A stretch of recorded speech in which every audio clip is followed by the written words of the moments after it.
flip. Hey, look at the flip. It's great. It's good. There's a lot in the pocket. How's the light on it? Light's cool. Whoopable. What's up? So what's up, Marcus? I'm Or Mr. Marcus, you know. Chilling. At your studio. My main thing right now is like, my fucking light don't work. That's what tripping me out right now. I'm like, what the hell? Loan it out. The loan it out, let's get it back. Like, what the fuck is that? Why? What the hell did I do? How you feel about your new studio? I love it. You're in the beginner stages, so you know it's only gonna get bigger. So you can say you were here when you were here before anything really popped off. Yeah, no, it's good. It's a good place for me to like come and work. You know what I mean? Get creative and shit. So that's the whole point. So what made you go out and get your own studio instead of actually working in other people's studio? Opportunity. You know what I mean? I was getting evicted out of the other spot.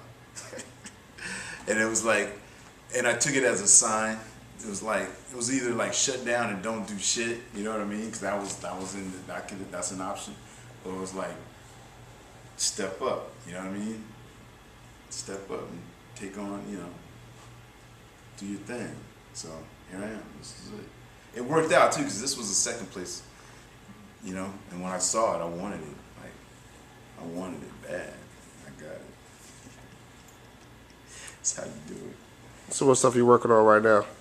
I think I was just try to do some like real low key amateur stuff on the side, and then do like features for more mainstream and make more money, more exposure. You know, elevate the business, and then just really just try to like cross over, just be a part of products. You know, different products, concepts, ideas, whatever I can do to contribute. You know what I mean? Yeah, how's the book coming along? Book's doing great. It'll be here in about a week. So I sell out on it. Everything I touch pretty good sells, so that's a good thing. How was the Monique show you was on? It seemed like when she was talking to you, she couldn't really get her questions across properly. Yeah, it was funny. Like she had other things on her mind. Right. Maybe it was like the absurdity of this shit. Like, get this porn star on my couch. We trying to have a serious conversation right now. Yeah, maybe that was it. Maybe that was that whole vibe. Cause it was weird. Cause there was no rehearsal. I was pissed. I had no rehearsal. It was like, okay, you stand right here, and when you open up the doors, you can walk out, and then it's just you're gonna walk over, you're gonna wave or do a dance, whatever, and then go sit down next to on the couch. I'm like, damn, can't practice this. You can't run. You can't do a walkthrough or some shit. Like, nope. So what you saw was what it was, man. That was some real shit. That was one take wonder. Yeah, I know. I'm looking off to this camera over here. We got Julian St. What? He don't really like getting on camera if he ain't fucking. What's the point? Yeah, ain't nothing like that going here now. But for a person like you, OG, Yeah. what do you feel now? The difference between film before and now? Well, we used to get paid a lot more before because there was a lot more work before because people paid for porn. People don't pay for porn anymore, so it's hard to sustain this kind of thing. So believe me, if you stop seeing porn, that's because you stopped paying for it. And is there such thing as racism in porn? Of course, there's racism in everything, but yeah, it's pretty blatant. The public wouldn't know just because they don't see that as far as the pictures are concerned, but you can just look at the quality of movies that are produced by the black segment of the population and the white segment of the population. The production values are unequal in every sense of the word, as far as they work a little harder to get it done. Spend a lot more money. But if that was the case, then why is it that they still use black performers to sell their porn and Well, white films. They're never gonna stop using us. So I don't know what you think of that ever gonna stop. So but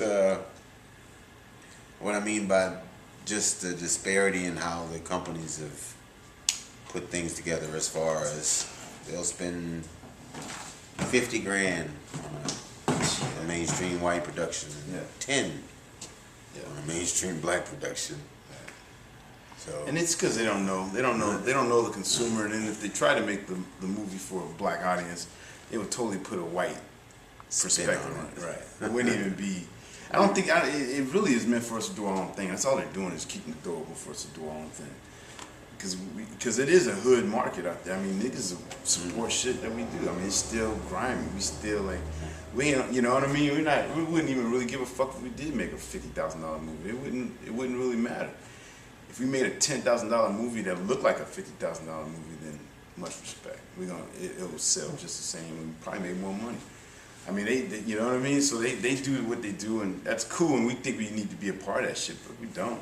We got our audience. We got our. You know, when we go out in the street, it's like it's brothers that are walking up saying, "Yo, support." And people that fuck with me, that been supporting me throughout this whole shit, business wise, number of brothers. So it's kind of like, you know. So what made you start? What made you start in adult film? This girl, Elaine, actually.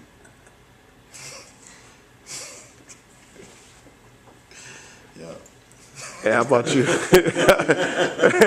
And how about you? What happened? Where's Elaine now? I don't know, man. I've said her name enough times, man. One day she'll be like, "Would you stop using me?" They'll get on Facebook. Okay, I'm here, Daddy. I got the message. You like trying to hook up with that chick. How about you? just something I fell into, man. Literally. Literally. Yeah, man, it's just, I moved into a building where it was Shawn Michaels, Heather Hunter, Jeannie Pepper. I moved into California, and that's the building I happened to move into. So it was a natural fit, so to speak. I'm a freak, so it worked out. How can people get in contact with you if they want to buy your movies or any memorabilia? I have a wholesale website where I sell all to the stores. You can still support the stores. You know what I mean? The stores, they got my movies everywhere. In the stores, I have JulianSt.com. Got Exclusively Adult, which is going to be a retail side going on. ExclusivelyAdult.com. And trying to get things going, really, you know, provide adult stuff for adult people, you know what I mean? How about you, Marcus? How can people get in contact with you if they want to buy your stuff or same thing, books?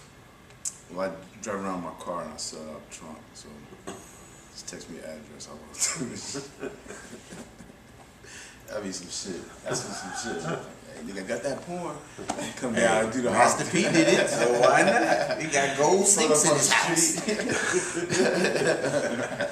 He started selling records out the trunk. That's what I'm saying. That's the best way to do it. But that's the real shit. You gonna get automatic feedback about your product and shit. Like, nigga, why you make that shit? Or can you make more of that? You gonna understand immediately. You gonna get feedback instantly. Yeah, I might have to do that. We'll do it. Out the trunk. All right.